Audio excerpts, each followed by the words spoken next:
حضرت میاں شیر محمد شرک پوری علیہ رحمہ فجر کی نماز کے بعد یہ ٹوٹیاں نہیں جس طرح ہوتی تو وہ چھوٹا سا برآمدہ تھا تو برآمدے کے اوپر بیٹھ کے وظائف کرتے تھے اور پھر اشراق کی نماز تک وہاں بیٹھتے اور پھر تشریف لے جاتے. گرمی کی شدت تھی تو حضرت فرائض کی ادائیگی کے بعد وہاں چلے گئے تو نمازیوں نے آپس سے مشورہ کیا کہ یار حضرت کو عرض کریں کہ بارش کے لیے دعا کی جائے. تو حضرت جا کے وہاں اپنے وظائف میں لگ گئے تو انہوں نے کہا چلو ہم مسجد کے سین میں کھڑے ہو جاتے ہیں, حضرت توجہ کریں گے تو عرض کریں گے. تو جتنے نمازی تھے وہ سارے صحن میں کھڑے ہو گئے اور برآمدے کے اوپر میاں صاحب وظائف میں لگے. جب آپ کی نظر پڑتی نا لوگوں کی جانب تو جتنے بھی نمازی تھے سارے ہاتھوں سے اشارے کر کے کہتے یعنی دعا کرو.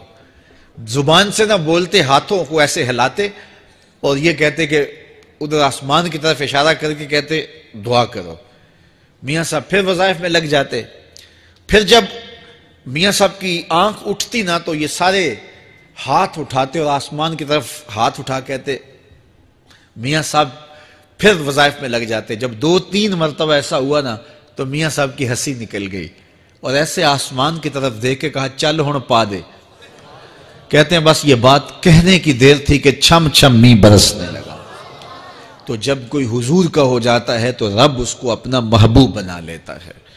تو حضور کی محبت خدا کی محبوبیت کا ذریعہ ہے. اس لیے ہمیں حضور کا پیار اپنی روحوں میں موجزن کرنا ہے, حضور کی محبت اپنی روحوں میں اتارنی ہے, اور محبت اپنے تمام تر تقاضوں کے ساتھ جب روح پذیر ہوگی تو پھر ہمارا انداز زندگی بھی سنور جائے گا, ہماری آخرت بھی سنور جائے گی. محبت کے من جملہ تقاضوں میں سے سب سے بڑا تقاضا محبوب کی اطاعت ہے کہ بندہ جس سے پیار کرتا ہے اس کی بات مانتا ہے. یہ ہے دعوی محبت کا ثبوت, اس کی دلیل. اور حضور کے صحابہ کی زندگیاں دیکھیے کہ انہوں نے حضور علیہ السلام کے ساتھ کیسے پیار کیا. حضور کی محبت میں اپنی عادتوں کو بدل دیا. حالانکہ عادتیں نہیں بدلی جاتی. 2 سکے بھائی ہوں, رشتہ کتنا گوڑا ہے, اور ایک گھر میں پرورش پائی ہے, ایک گود میں پلے ہیں, ایک باپ کے گہوارہ تربیت میں رہے ہیں, لیکن طبائع میں اختلاف یہ ایک فطری بات ہوتی ہے. ہمارے پاس لوگ آتے ہیں 2 سکے بھائی ہوتے ہیں, ایک کی طبیعت ادھر کو جا رہی ہوتی ہے, دوسرے کا مزاج ادھر کو جا رہا ہوتا ہے. ایک سخت نرم مزاج ہوتا ہے اور دوسرے کی آنکھوں سے انگارے پھوٹ رہے ہوتے ہیں. ایک معاف کر دینے والا ہوتا ہے, ایک سخت غصیلہ ہوتا ہے. ایک کی طبیعت کے اندر تلخی کی چنگاریاں ہوتی ہیں اور ایک کی طبیعت کے اندر نرمی کے پھول ہوتے ہیں. آپ نے بھی دیکھا ہوگا. تو یہ ایسا ہوتا ہے. اب اسی طرح کھانے پینے کی چیزوں میں طبائع کا اختلاف یہ فطری بات ہے. ایک کو ایک چیز پسند ہوتی ہے, دوسرے کو وہ چیز پسند نہیں ہوتی ہے. بعض اوقات ماں کو مسئلہ ہوتا ہے کہ یہ چیز اگر میں تیار کرتی ہوں تو میرا دوسرا بیٹا نہیں کھاتا, تو اس کے لیے بعض سے الگ سے کوئی چیز تیار کرنی پڑتی ہے کہ اس کی ڈیمانڈ یہ ہے اور میرے اس بیٹے کی ڈیمانڈ یہ ہے. مائیں مزاج سمجھتی ہیں.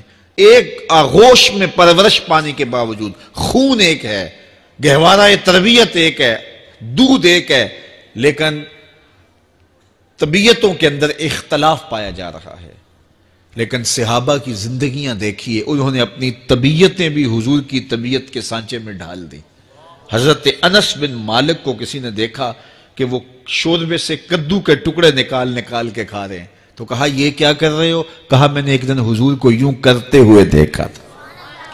تو طبائع کا اختلاف یہ ایک فطری اختلاف ہوتا ہے, لیکن صحابہ نے اس کو بھی چھوڑا اور حضور کی محبت کے سانچے میں ڈال دیا.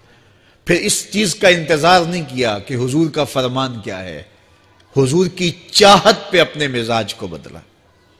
اللہ اکبر. حضور علیہ السلام مدینہ المنورہ کی گلی سے گزر رہے تھے, ایک گنبد نما مکان بن رہا تھا, اور ایسے مکان حضور کو پسند نہیں تھے. تو آقا کریم علیہ السلام نے پوچھا یہ مکان کس کا ہے؟ کہا فلاں انصاری کا ہے. حضور گزر گئے, چہرے پہ تھوڑے سے ناگواری آثار حویدہ ہوئے. کسی نے اس صحابی کو بتا دیا کہ حضور گزرے تھے, تیرے مکان کو دیکھا, شاید پسند نہیں آیا. 2-4 دن کے بعد حضور دوبارہ گزرے, دیکھا کہ وہاں ملبے کا ڈھیر پڑا ہوا تھا. فرمایا اس صحابی کو بلاؤ، بلایا گیا، کہا میں پرسوں ترسوں گزرا تھا، تیرا مکان دیکھا تھا، یہ کیا ہوا؟ عرض کی میں نے گرا دیا ہے۔ فرمایا کیوں؟ عرض کی سنا تھا آپ کو پسند نہیں، سنا تھا آپ کو پسند نہیں، میں اور آپ دیکھیں ہمارا کیا کیا حضور کو پسند ہے، سر سے لے کر پاؤں تک، نجی زندگی سے لے کے سیاسی زندگی تک، اپنے امور ذات سے لے کر کے اپنی معاشرتی زندگی تک، ہمارا کیا کیا حضور کو پسند نہیں، اور ہر وہ چیز بدل دیں جو حضور کو پسند نہیں۔ محمد دی زیارت محمد دے رنگ وچ، اے ٹھگ بازیاں جانے پیارا محمد صلی اللہ علیہ وسلم۔ میرے شیخ کامل کا ایک شعر ہے، اور وہ شعر اتنا وزنی ہے کہ اگر میرے پاس جواہر لال موتی ہوں اور میں ایک پلڑے میں ڈال دوں اور ایک پلڑے میں یہ شعر رکھ دوں تو یہ شعر پھر بھی بھاری ہوگا۔ یاری لا تو پاک نبی سنگ، اے پر پوری یاری، پھر درود قبول ہے تیرا لکھ نہ لوں ایک واری۔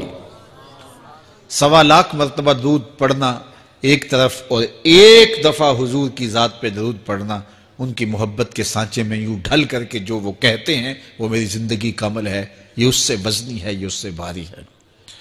تو حضور کی محبت، حضور کے ایک صحابی تھے، وہ حضور کو ملنے آئے، اور آئے تھے بحرین سے۔ اچھا، انہوں نے حضور کو سلام کیا تو حضور نے رخ پھیر لیا، ناراضگی کا اظہار کیا، تو وہ سمجھے کہ شاید حضور نے ایسے ہی رخ پھیرا، تو جدھر حضور نے رخ پھیرا وہ ادھر جا کے سلام کرتے ہیں، تو حضور نے پھر رخ پھیر لیا، سمجھ گئے کہ حضور ناراض ہیں۔ اب انہیں سمجھ یہ نہیں آ رہی تھی کہ ناراضگی کا سبب کیا ہے۔ وہ اصحاب رسول سے پوچھنے لگے کہ حضور مجھ سے ناراض لگتے ہیں، آپ میں سے کوئی بتا سکتا ہے کہ حضور کیوں ناراض ہیں؟ اللہ اکبر! آج تو کوئی بڑا باپ ہو، مرشد ہو، استاد ہو، ناراض ہو جائے اور شاگرد کو ناراضگی کی وجہ معلوم نہ ہو تو وہ الٹا ناراض آگے سے ہو جاتا ہے کہ میں نے جرم کیوں کیا ہے کہ استاد کا مزاج بگڑ گیا ہے۔ اللہ اکبر! لیکن ذرا دیکھیے، رنگ دیکھیے محبت کے، وہ صحابہ سے پوچھتا پھرتا ہے کہ حضور مجھ سے ناراض ہیں، مجھے بتائیے کہ کیا سبب ہوا؟ تو انہوں نے کہا کہ یہ تیرے ہاتھ میں جو سونے کی انگوٹھی ہے، اس سے حضور ناراض ہیں، کیونکہ حضور اس کو منع کر چکے ہیں۔ امت کے لیے سونا چاندی حضور نے امت کے مردوں کے لیے منع فرما دیا، صرف 4.5 ماشے سے کچھ کم کی انگوٹھی چاندی کی، اور وہ بھی عدد میں ایک ہو، شریعت نے جائز رکھی ہے۔ اگر 2 ماشے کی 2 ہوں گی تو پھر بھی جائز نہیں۔ عورت کو جائز ہیں 10 انگوٹھیاں پہنے، سونے کی پہنے، چاندی کی پہنے، یہ اس کا زیور ہے۔ مرد کو زیور کی ضرورت نہیں ہے، زینت کی ضرورت نہیں ہے، لہذا مرد کے لیے ایک انگوٹھی رکھی گئی ہے، وہ بھی اس لیے کہ اگر وہ کہیں مشکل میں ہو تو اس کو بیچ کر کے 2 وقت کا کھانا لے سکے۔ باقی اس کے لیے انگوٹھی 4.5 ماشے سے کم کا چاندی یا سونا 1 ماشا ہی کیوں نہ ہو، اس کے لیے جائز نہیں ہے۔ تو اس نے سونے کی انگوٹھی پہن رکھی تھی، لیکن اسے حرمت کا پتہ نہیں تھا، تو اس نے کہا کہ حضور مجھ سے کیوں ناراض ہیں؟ تو صحابہ نے کہا شاید یہ اس انگوٹھی کی وجہ سے ناراض ہیں۔ تو اس نے یہ نہیں کہا کہ مجھے تو پتہ ہی نہیں تھا، میرا کیا قصور؟ خیر، اس نے انگوٹھی اتار کے حضور کو پیش کرتے کہا حضور آپ اس وجہ سے ناراض ہیں؟ حضور نے انگوٹھی پکڑی اور ایسے پھینک دی، ناراضگی کی وجہ ختم ہو گئی، وہ بیٹھ گیا، بات شروع ہو گئی۔ اللہ اکبر! جب سلسلہ کلام ہوتا رہا، جب مجلس برخاست ہوئی، لوگ اٹھ کے گھروں میں جانے لگے، وہ بھی اٹھا اور الٹے پاؤں سے پیچھے چلا، تو کسی نے اس کو کہا وہ انگوٹھی تو اٹھا لو، سونے کی انگوٹھی ہے، قیمتی ہے، چلو تمہارے لیے پہننا جائز نہیں، تمہاری بیوی کے لیے تو جائز ہے۔ تو اس نے کیا جواب دیا سنیے، اس نے کہا واللہ لا آخذہ وقد طرحہ رسول اللہ صلی اللہ علیہ وسلم، اللہ کی قسم میں اس انگوٹھی کو کبھی بھی نہیں اٹھاؤں گا جس کو میرے حضور نے پھینک دیا ہے۔ تو یہ تھی ان کی محبت، یہ تھا ان کا انداز۔ تو آئیے میں اور آپ حضور سے اگر محبت کرتے ہیں تو حضور علیہ السلام کا طرز زندگی، حضور کا انداز معاشرت اختیار کریں۔ کثرت کے ساتھ مائیں بہنیں بیٹیاں بھی موجود ہیں، وہ بھی اپنی اولادوں کی تربیت اس نہج سے کریں کہ وہ حضور کی سنت، حضور کی سیرت اور حضور کی اتباع کے سانچے میں ڈھل جائیں۔ زندگی کا مقصد ہی یہی ہے۔ آئے، بڑے ہوئے، جوان ہوئے، بوڑھے ہوئے، چلے گئے، ہم سے پہلے بھی چلے گئے، ہم بھی چلے جائیں گے، بعد میں آنے والے بھی چلے جائیں گے، لیکن حقیقی کامیابی اس کو نصیب ہوئی جس نے اس دنیا پہ آ کے دنیا کی زندگی کے مقصد کو سمجھا۔ ہم آئے کیوں تھے، زندگی کس لیے ہمیں دی گئی تھی۔ اکبر الہ آبادی نے کیا ستھری تنقید کی تھی، کیا بتائیں احباب کیا کارنمایاں کر گئے، بی اے کیا، نوکر ہوئے، پینشن ملی اور مر گئے۔ یہ کوئی کام نہیں ہے، ہماری زندگی کا کوئی مقصد ہے جس لیے ہم انسان ہیں، اشرف المخلوقات ہیں۔ دیکھیے گدھا سارا دن بوجھ اٹھاتا ہے، اللہ اکبر۔ میرے صاحب نے گدھے سے بھی ایک موازنہ کیا ہے کہ سارا دن جو ہے وہ بوجھ اٹھائے اور کام کرے، اور پھر مالک اس کو غذا بھی نہ دے، وہ جا کے روڑیوں سے اور باہر سے جا کے چر کے پھر آ کے کام مالک کا کرے، مالک اس کو دے بھی نہ، اور وہ باہر سے کھا کے آئے اور کام مالک کا کرے۔